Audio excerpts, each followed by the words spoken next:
This week on Jerusalem Dateline, a political earthquake as Israeli Prime Minister Netanyahu is indicted on fraud and bribery charges. Will he be overthrown or can he hold on to power? Plus, uproar as the U.S. says Israeli settlements are no longer illegal. And CBN CEO Gordon Robertson on why Christians stand with Israel. All this and more this week on Jerusalem Dateline.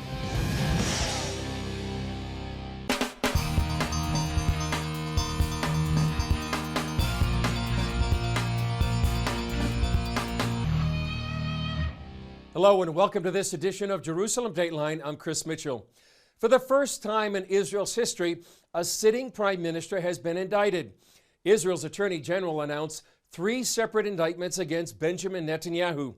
The announcement puts the political future of Israel's longest-serving prime minister in doubt and Israel's political landscape in even more turmoil. Attorney General Avichai Mandelblit announced indictments against Israeli Prime Minister Benjamin Netanyahu in 3 separate cases for fraud, bribery, and breach of trust. He called it a sad day for Israel. A day in which the Attorney General decides to serve an indictment against a seated Prime Minister for serious crimes of corrupt governance is a heavy and sad day for the Israeli public and for me personally. An emotional and defiant Netanyahu defended himself. Tonight, we're witnessing an attempted coup against the Prime Minister, using false accusations and a tainted and biased investigation process. Netanyahu called for a separate commission to investigate the charges and said the investigators were not hunting for the truth, but hunting him. He vowed to remain in office. I won't let the lie win. I will continue to lead the country according to the law, exactly as written. I will continue to lead the country with responsibility, with dedication, and with care for the security and the future of all of us, and for our country, and for democracy, and for the rule of law, and for justice. We need to do one thing. We need at last to investigate the investigators. After the announcement, some Israelis from the right and the left took to the streets. All the attorney and the justice system, they belong to the left. But the left, they anti-democracy. They see that after election after election, they lose, Bibi win the election. So what they make?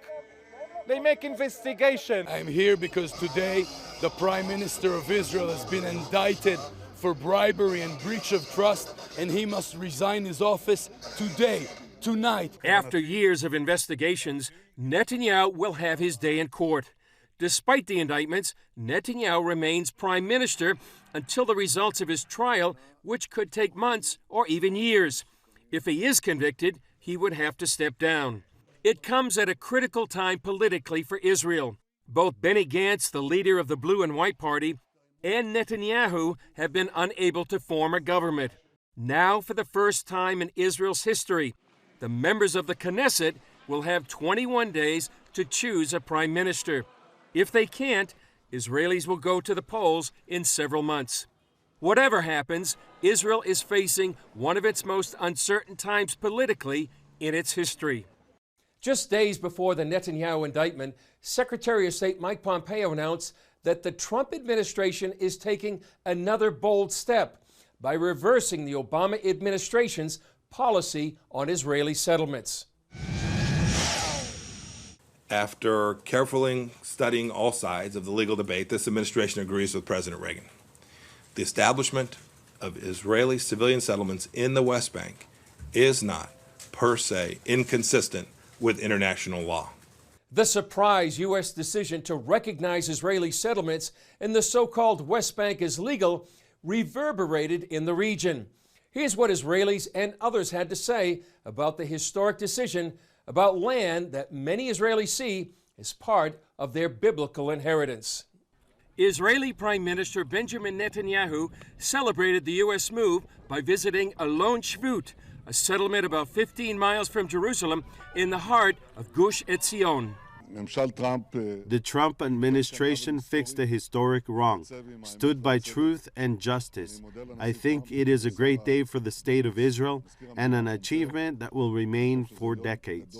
I'm standing here in Gush Etzion, one of Israel's largest settlement blocks, known in the world as the West Bank, but in the Bible it's called Judea, part of Israel's biblical heartland. Judea and Samaria are terms that were used in the Bible. We're talking about actual land that the Jewish people lived in, and the stories of Isaiah and the stories of Jeremiah, these stories happened in these lands. Gush Etzion Regional Council head Shlomo Nieman says while Israelis don't need the world to agree on their biblical right to be here, he's happy with the historic decision. For the number one player in the international arena to add this opinion, that, from our standpoint, is the right opinion, that Jewish settlement in the state of Israel, the land of Israel, in Judea and Samaria, is not against international law. This thing is a revolution. Jews established farming communities here before Israel became a state in 1948, but were driven out during the War of Independence. After the victorious 67 Six-Day War, they returned to rebuild. Today, some 750,000 Israelis live in the region Palestinians want to establish their own state. Not everyone agrees with the new U.S. position. Resolution 2334 states that Israeli settlement activities are a flagrant violation under international law. The land of Palestine, and especially the lands within the 1967 border, is a pure Palestinian land. The occupation of this land is illegal. But if Mayor Oded Revivi believes settlements actually foster peace. President Trump is trying to bring us back to the time of the leaders who understood that the settlements, the Jewish towns and cities in Judea and Samaria, are not the obstacle for peace. They're rather the anchors which can create an example of how Jews and Arabs can live one alongside the other. Shalev Kayam, CFO of the Gush Etzion Regional Council, goes even further. The words of Isaiah of coming back in the vineyards and coming back in the land actually being uplifted is something that we've been waiting for thousands of years, and that's happening in our eyes. It's part of the redemption of the world. Coming up, more about the political turmoil facing Israel and growing threats around the Middle East.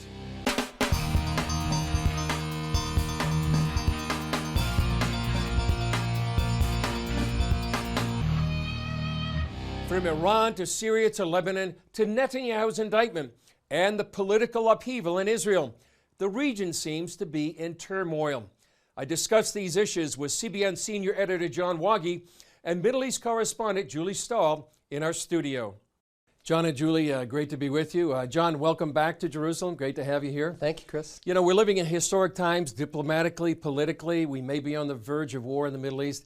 And we've just had these indictments against Israeli Prime Minister Benjamin Netanyahu.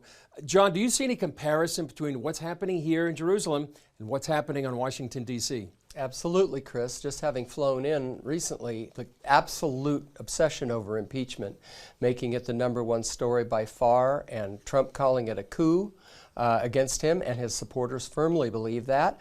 You see the same thing with Benjamin Netanyahu after his indictment. He called it a coup, and his supporters fervently support him in fighting this. Yeah. And you've got the other side, and both the United States and Israel, saying, Our goal is to knock him out. So what's next for Netanyahu? Where does this play out? Well, as I understand it, the next thing is in the next 30 days, Netanyahu has to decide if he's going to waive his immunity as a minister of the Knesset. And typically, if a politician has been indicted, they do this, and that enables them to, fight the case without having to be a Knesset member. Netanyahu has the option of not doing that, of fighting it from his position as prime minister. That could take it to the high court, and that could extend the process longer and beyond the 30 days that we're talking about. Certainly in uncharted waters, and Julie, diplomatically, history was made also this week. Secretary of State Mike Pompeo came out with that announcement that Jewish communities in the so-called West Bank are not illegal. We were out there in Gush Etzion following the prime minister as well. Yeah. How significant was that decision? I think it's very significant because for the U.S., they've changed their policy completely. That really backs up Israel. Now, Israelis, they say, we don't really need somebody else to tell us. We already know that's ours, and that's why we're building there. So for them to have that kind of international backing, that just really changes the whole situation. And we were there right now in what people describe as the biblical heartland with so many things happen in the Bible. And up north on the Golan Heights, Iran shot 4 missiles into that northern part of Israel. How significant is this? Well, this is also very significant. We were talking about how many things happened this week, and any one of these things could have been a headline for the week, but they all happened in the same week. So Iran fired 4 missiles at the Golan Heights. They were all intercepted, no damage, they didn't even change their schedules for the Israelis that next day. But the following day, Israel really struck back Iranian targets, and that's very significant. Some in Israel say, we're the only ones who are really fighting Iran. And that's significant. Yeah, and they have a plan to have maybe 100,000 soldiers inside Syria, air bases, naval bases, all to come against the Jewish state.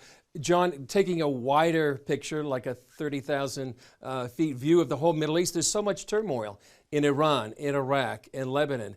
What do you think's happening? Yeah, and not to mention all the reporting that you've done and others on Syria. That's right. And the problems there with the withdrawal of U.S. troops. Lebanon has the biggest protest since 2009. From mid-October on, you've had hundreds of thousands in the streets. You've had banks closed. The raising of taxes has been an issue there. Also, anger at Hezbollah. And so you've got an Iran factor there. You look at Iran itself. The demonstrations are as big as they were 10 years ago. Again, 2009. People in the streets furious at the hike in gas prices and other things, and anger at the government. And so in Iraq, we've seen over 300 dead in just the last 3 months. That gets very little coverage in international news. So the region is in foment, without a doubt. Right. Julie, last question to you in just the last few seconds. I've heard somebody say there's a political clock going on in Israel and a security clock. Would you say that maybe with all these threats, Israel might be on the verge of war? We're definitely heading that way. Maybe not in the next few weeks, maybe not in the next few months, but I think also Israel's political uncertainty has really kind of given rise maybe to around the region, people thinking, it's unstable, it's not secure, so now's the time to attack. Yeah, and certainly a time to be praying for the peace of Jerusalem and all the peoples in this region. Julie, John, great to be with you. John, come back soon. Up next, insights on the situation in northeast Syria from CBN contributor Chuck Holton, who visited Christians there who still speak the language Jesus spoke.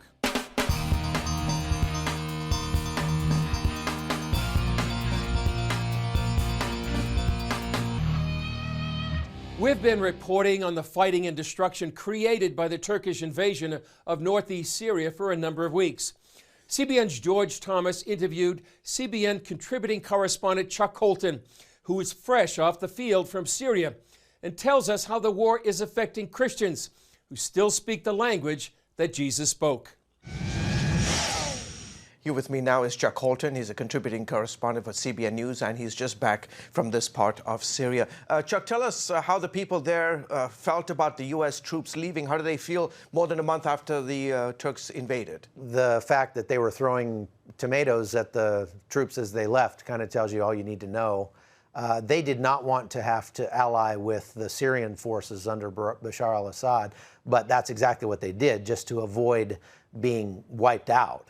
And they are still hopeful. I think you'll know that they are very optimistic people, and they're still hopeful that America will sort of turn around and change their mind, and they've been asking us to pray for that. When we ask them, how can we pray for you? They say, please pray that your president changes his mind and sends troops back in here to help us. Why should Americans care about what's happening in northeast Syria? You know, that's a really good question that I get a lot. And what my answer to that is this.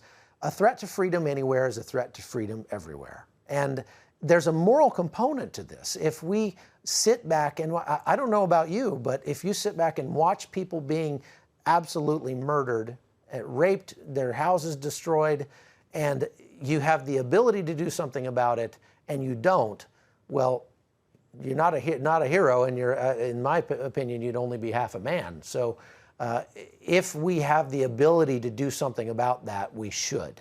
And it's actually not very costly for us to have some troops in there. It's not very costly for us to put, I think long term it's very good for our country to put pressure on Erdogan to not be allowing his forces to murder people in that area. So it's good for America. It's good for our foreign policy. We should stand by the people we've made commitments to. In those areas, there are Muslims, Christians, Yazidis, Arabs, and other ethnic groups.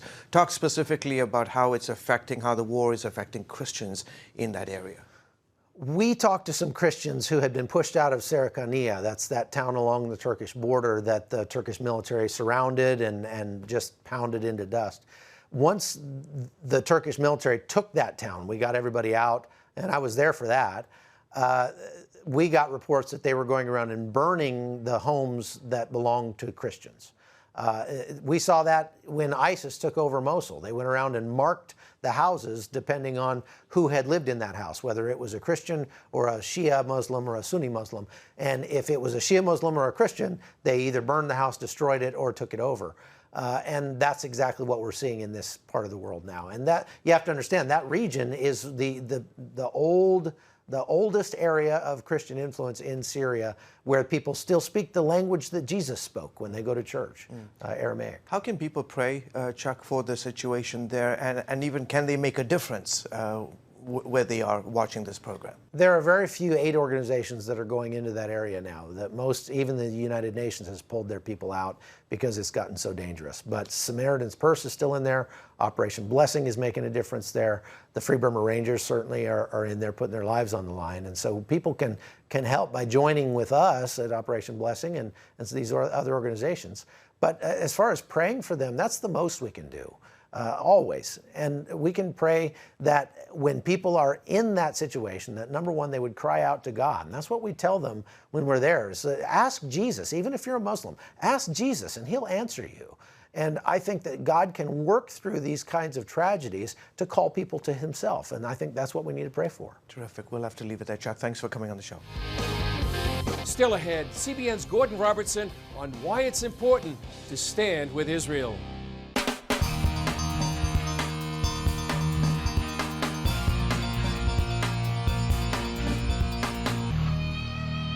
CBN CEO Gordon Robertson delivered a videotaped greeting at the recent Jerusalem Post diplomatic conference. Robertson told about his first encounter with Israel and why Christians feel it's important to stand with the Jewish state. Take a look. I'm often asked, why do evangelical Christians support Israel?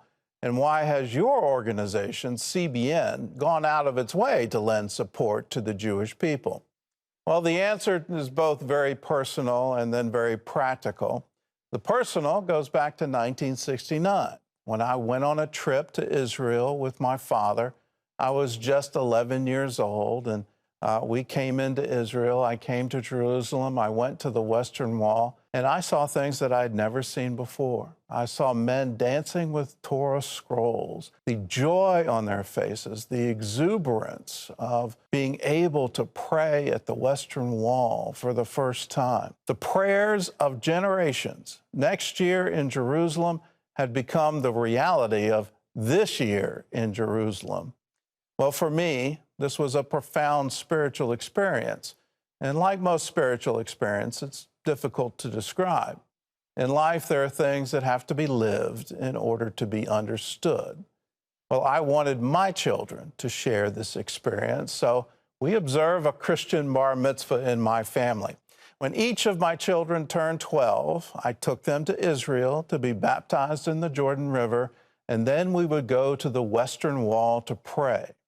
Well, on the trip with my son Patrick, as we were leaving the Western Wall, he turned to me and said, "Dad, I can't explain it, but I feel like I'm home." For my family, the tie with Israel is deep, it's spiritual, and it's generational. For evangelical Christians, their support for Israel is also personal.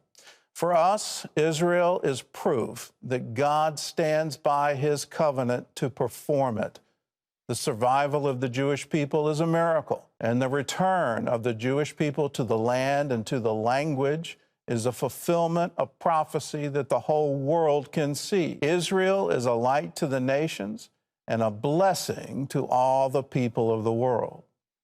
Well, on the practical side, there are some very practical reasons for support. Israel is a marvelous source of innovation and invention. In technology, in medicine, in agriculture, and in water, Israel is a world leader, and the world looks to Israel for solutions to the many problems of our time. Israel is an island of democracy, freedom of conscience, freedom of religion, in the midst of a sea of dictators and violence and jihad. No other country in the region is standing with the Christians being massacred in Syria and Iraq. No other country in the region is raising their voice and lending their support to help Christians facing the most extreme forms of persecution. Well, those are the practical reasons. Christians believe that God now has a tremendous plan for Israel, and we are privileged to be in a generation that is allowed to see his plan unfold. You are a light to the nations, and our message to you is shine on, be as bright as you can be.